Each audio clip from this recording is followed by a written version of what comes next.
Hello and welcome to the last lesson in the Basic Banjos course. You have made lots of progress in learning how to play the banjo, and you are now ready to play your first bluegrass song called Cripple Creek. This is a popular song that is played by almost all banjo players and many other musicians as well. It is commonly played at bluegrass jams, and now you can learn how to play this song and take a full break, which will build your confidence as a banjo player. In this video, we will discuss how the song is played for both the A and the B part, so you know what the expectations are when it comes to taking an instrumental break at a typical jam session. You will also hear how the song is played at 100 beats per minute. The intent is to make sure you know how to properly play the song. A tab worksheet is provided in the submenu for L5. This is a song of 8 measures, or you could say 8 bars in length. The A part has 4 measures and the B part has 4 measures. When played, each is played 2 times before going to the next part. So as we get started in learning this song, let's examine the A part first. To learn the A part of the song, all you have to do is start looking at the count for each of the 4 measures. In reality, this is how you should learn all new songs in tablature. I will only demonstrate the A part, but it is the same process for the B part, meaning you just record the count measure by measure. Yes, it is a little tedious for some of your first songs, but eventually you will only have to work out the timing on just a few measures instead of all of the measures, like we're doing today.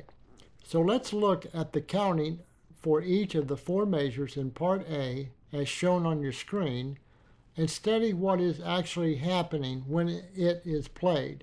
Remember that when working with 8th notes, you work in groups of 4. You will see the first instance of this in measure 2. In measure 1, the count is 1 and 2, 3, 4. It begins with a pinch on the 1st string 2nd fret combined with an open 5th string. Then you play a short slide from 2nd fret to the 5th fret on the 1st string. Then play another pinch on the 5th fret 1st string combined with the open 5th string, and then concluding with the open 1st and then the open 2nd string, which represents the last 2 beats of the measure. The second measure count is 1 and 2 and 3, 4. This measure is a simple forward roll using a partial C chord position. Remember to think of it in a group of 4 notes. Then concluding by playing the open 1st string and then the open 2nd string to represent the last 2 beats in the measure. The third measure count is 1 and 2 and 3 and 4. It starts with the slide on the 3rd string from the 2nd to the 4th fret and play the open 2nd string at the same time you conclude the slide at the 4th fret.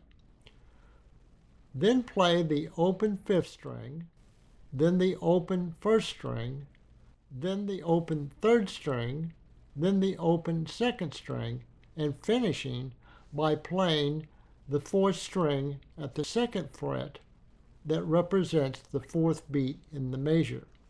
The 4th measure count is 1, 2, 3, 4 because they are quarter notes which represent 1 beat each based upon the time signature.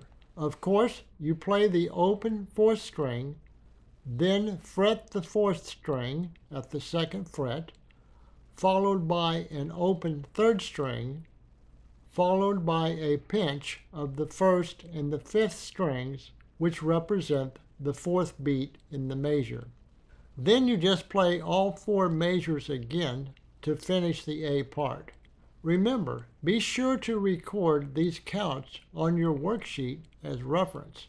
Finally, as I mentioned earlier, the process is the same for working out the B part, which will be your challenge to apply what you have just learned in this video and previous videos.